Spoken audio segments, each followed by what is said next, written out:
তোমার কলেজ লাইফে যে ফ্রেন্ড সার্কেল থাকবে ওই ফ্রেন্ড সার্কেল 100 অ্যাডমিশনের সময় চেঞ্জ হয়ে যায়। কেন জানো?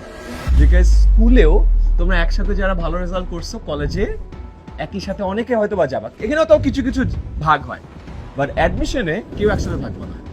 বিকজ কারো চান্স হবে, কারো চান্স হবে না। এটা একটা অপ্রিয় সত্য। এখন কেন বলতেছি অপ্রিয় সত্য? সো দ্যাট শুরু থেকেই তোমার এই জিনিসটা মাথায় থাকে। I also made this video long time back. আমরা ভাবছিলাম কলেজ লাইফে যারা আসি একসাথে থাকবো। আমি আদমজিতে ছিলাম, স্কুলে যে ফ্রেন্ড সার্কেল আছে কলেজে ওই ফ্রেন্ড সার্কেল নিয়ে গেছি। একটা গ্যাং ফিলিং ছিল, বুঝছো, যে আমরা তো পুরান মানুষ।